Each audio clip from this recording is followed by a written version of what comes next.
নমস্কার, আমি তস্মিনা। নমস্কার, আমি ইন্দ্রাণী। শুরু করছি বিয়ন্ড পলিটিক্স। কিরে, কাল খুব জোর ঢপ দিলি তো? কোথায় রে? কাল তো বাড়ি থেকেই বেরোইনি। আবার ঢপ দিচ্ছিস? কাল তোর আমার সঙ্গে সিনেমায় যাওয়ার কথা ছিল, আর তুই কি বললি? না রে, যাবো না, মাথা ঘুরছে। আরে মাথা ঘুরছে বলেই তো বাড়ি থেকে বেরোইনি। বালাই ষাট, তা এখন তোর মাথা ঘোরা কমেছে? কমেছে, কিন্তু আবার ঘুরতে শুরু করেছে। এই তুই এবার কিন্তু ডাক্তার দেখা, এরকম বারবার মাথা ঘোরা কিন্তু ভালো নয়। না রে, ডাক্তারও কিছু করতে পারবে না। মানে ইয়ার কি মারিস না? না রে, সিরিয়াসলি বলছি, দেশে যতদিন বিজেপি আছে ততদিন আমার মাথা ঘোরা কমবে না। এই তো ঝুলি থেকে বেড়াল বেরিয়েছে। শুধু বেরিয়েছে না, বেড়াল বেরিয়ে এসে ম্যাও ম্যাও করে বেধড়ক ঢপ দেওয়াও শুরু করে দিয়েছে। আচ্ছা, কিরকম ঢপ? এই দেখ না, কুম্ভ মেলা নিয়ে বিজেপি ঘনিষ্ঠ সংবাদ মাধ্যমগুলো বলছে যে মহাকুম্ভ মেলা এবছর 3.5 কোটি লোক এসেছে, আবার স্নানও করেছে। হ্যাঁ করেছে, এতে অসুবিধে কোথায়? আরে এত লোক এলো কিভাবে, সেখানে থাকলো কোথায়, খেলো কি? প্রয়াগরাজের মতো ছোট একটা জায়গাতে 3.5 কোটি লোকের দাঁড়ানোর জায়গা আছে কি? এসব তো খুবই জটিল প্রশ্ন রে। আরো জটিল প্রশ্ন হচ্ছে 3.5 কোটি লোক, সেটা গুণলোকে এসব তথ্য এলো কোথা থেকে? ওরে, এবার তো আমারই মাথা ঘুরছে। সত্যি তো, এসব কথা জানা গেল কি করে? সবই যোগী বাবার খেলা। মানে তুই বলতে চাইছিস মুখ্যমন্ত্রী যোগী আদিত্যনাথ যোগ বলে 3.5 কোটি লোক গুনে ফেলেছেন, তাই না? আরে আমি বলছি না, খবর বলছে। এই দেখ,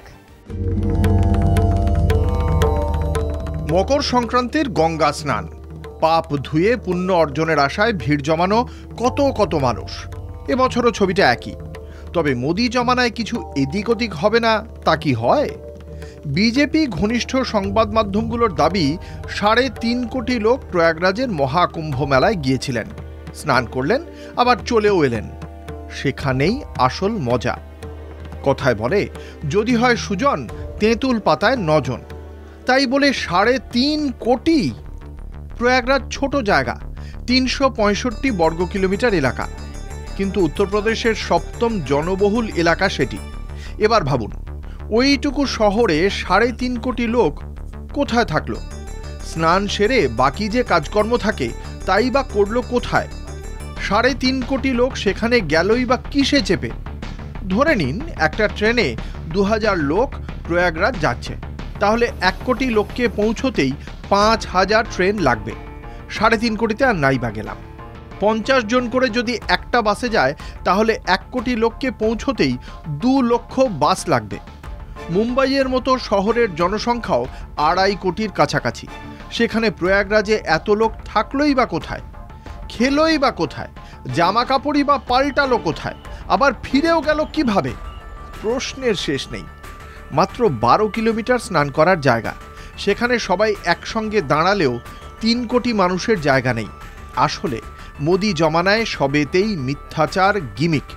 ধর্ম করে ঠিকই, কিন্তু পুণ্যভূমি প্রয়াগরাজ নিয়ে মিথ্যাচার করতেও বিন্দুমাত্র লজ্জা হয় না বিজেপির। সবচেয়ে বড় কথা হলো, 3.5 কোটি মানুষকে এক এক করে গুনলই বা কে? যোগীজি কি মানুষ গোনার লোক পুষেছেন উত্তরপ্রদেশে? প্রশ্ন তো উঠবেই। তাহলে কুম্ভ মেলায় এই 3.5 কোটি লোকের জমায়েতটা পুরো ঢপ? তুই তো খবরটা দেখলি, কিন্তু এই ঢপটা ছাড়াও আমি আরো একটা ঢপ নিয়ে মাথা ঘামাচ্ছি রে। আবার একটা নতুন ঢপ? আরে বিজেপি জামানায় চাকরি থাকুক না থাকুক, আইন শৃঙ্খলা থাকুক না থাকুক, সাম্প্রদায়িক সম্প্রীতি থাকুক না থাকুক, ঢপের কিন্তু কোনো কমতি নেই। তা এই ঢপটা কিরকম?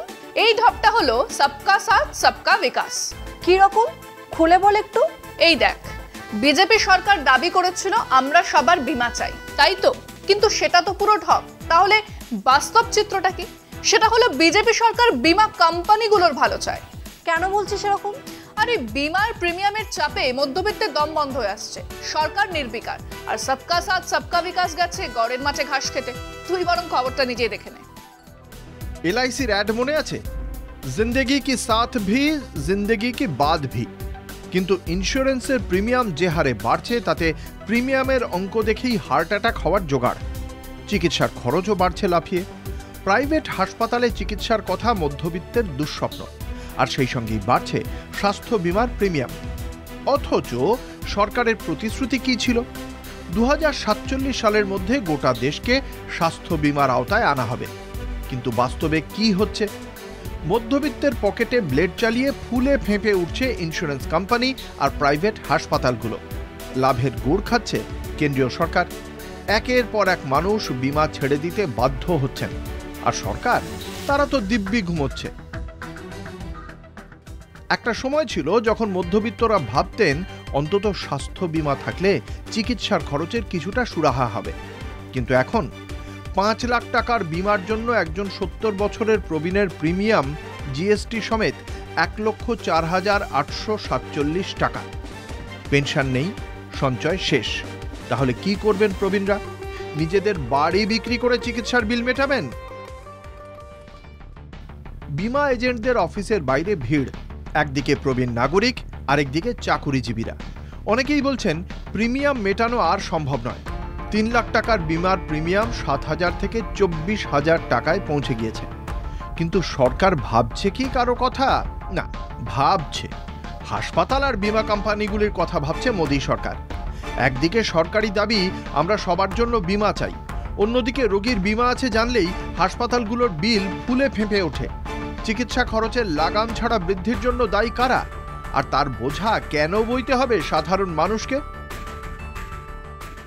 উত্তর হয়তো সরকারের পলিসির ফাঁকেই চাপা পড়ে যাবে। ততদিনে আরও কয়েকশো মধ্যবিত্ত গ্রাহক বীমা ছেড়ে দেবেন। বীমায় 1 লাফে 10% প্রিমিয়াম বেড়েছে। সবকা সাথ সবকা বিকাশের ভাঁওতাবাজি আর মধ্যবিত্তের নাভিশ্বাস তুলে কর্পোরেটের সুবিধা করিয়ে দেওয়া মোদিজির ফেভারিট খেলা। এই ঢপের চপ আর কতদিন খেতে হবে রে? সে জানি না, তবে বিজেপির এই ঢপের চপ খেয়ে গোটা দেশের কি অবস্থাটা হয়েছে দেখ। সারা দেশের মানুষের অম্বল আর বদহজম। সত্যি রে, বিজেপিকে আর হজম করা যাচ্ছে না। তাতে মোদিজির কিচ্ছু যায় আসে না। উনি যোগব্যায়াম করেন আর হিমালয়ে গিয়ে তপস্যা করেন। হ্যাঁ, ধ্যানমগ্ন মোদিজির ছবি একটা দেখেছি মনে হয়। ছবিটা তুললো কে? ক্যামেরাম্যান নিয়ে কেউ ধ্যান করতে যায়? আগে কখনো শুনিনি বাবা। তাহলে মোদিজির তপস্যা সেসবও ঢপ? এবার কিন্তু আমার সত্যিই মাথা ঘুরছে ভাই। চল এবার শেষ করি। হ্যাঁ, তারপর তুই গিয়ে একটু মাথায় বরফ চাপা। হ্যাঁ যাই, তাই করি। বিয়ন্ড পলিটিক্স আজকের মতো এই পর্যন্তই। দেখতে থাকুন কলকাতা টিভি, রাত 3, 7 দিন।